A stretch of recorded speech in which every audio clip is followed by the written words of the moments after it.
ప్రాపంచిక గెలుపులు కావాలన్నా, విషాదాలను తట్టుకునే ధైర్యం కావాలన్నా, శాశ్వత శాంతి ఆనందం అంటే స్థితప్రజ్ఞ కావాలనుకున్నా ధ్యానం చెయ్యాలి. కానీ ఆ ఫలితాలు రాకుండా ధ్యానమును అడ్డుకునేది ప్రాథమిక మనసులోని 3 బాధ్యతలు మరియు వాటి కోసం ఉన్న అరిషడ్వర్గాలు అంటే 6 చెడు గుణాలు.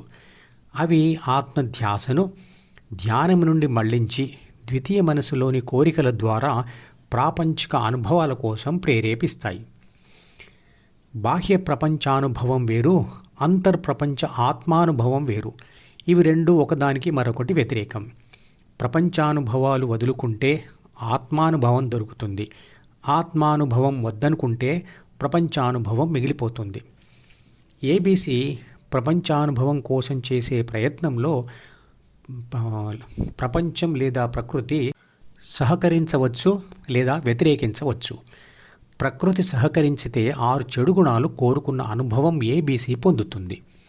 ఆ అనుభవం పేరే చెడ్డవాడైన ధృతరాష్ట్రుడు.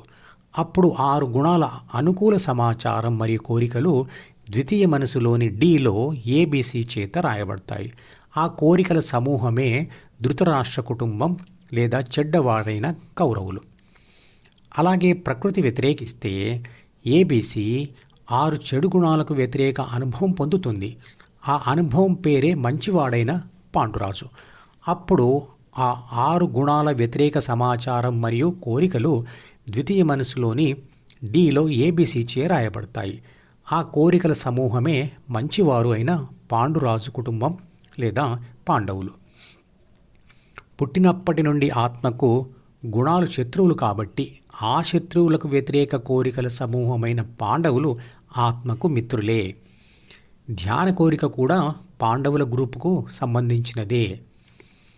ఏబీసీ డీలోని కౌరవులతో అంటే చెడుతో కలిసి చెడు అనుభవం కోసం ప్రయత్నం చేసే ముందు వ్యతిరేక ఫలితాల భయంతో పాండవ పక్ష సమాచారం మరియు కోరికలను కూడా ఏబీసీ పరిశీలిస్తుంది.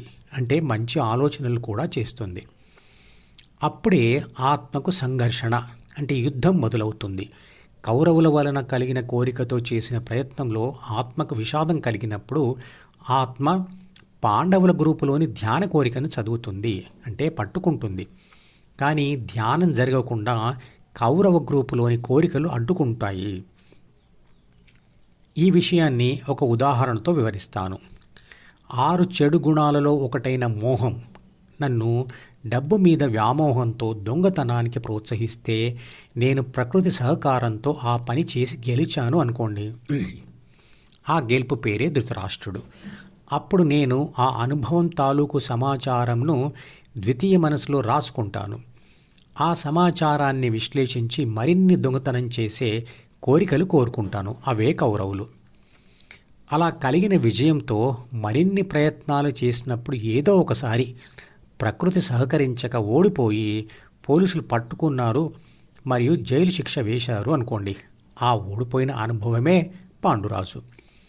అప్పుడు దొంగతనం చేస్తే పట్టుపడితే ఇలాంటి శిక్ష ఉంటుంది అనే సమాచారం అంతా నా ద్వితీయ మనసులో రాసుకుంటాను. ఆ సమాచారాన్ని విశ్లేషించి దొంగతనం వల్ల చాలా నష్టాలు ఉన్నాయి, పరువు పోతుంది కాబట్టి దొంగతనం చేయవద్దు అని మనసులో కోరిక రాసుకుంటాను. లేదా వైరాగ్యంతో ధ్యానం చెయ్యాలి అనే కోరికను రాసుకుంటాను. అవే పాండవులు. ఈ రెండిటి వల్ల ఘర్షణ లేదా యుద్ధం జరుగుతుంది.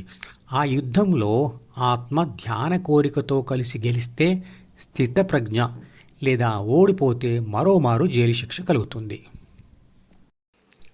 మధుపదం యూట్యూబ్ ఛానల్లోని ప్రతి వీడియోకి ఒక నెంబర్ ఇవ్వబడింది.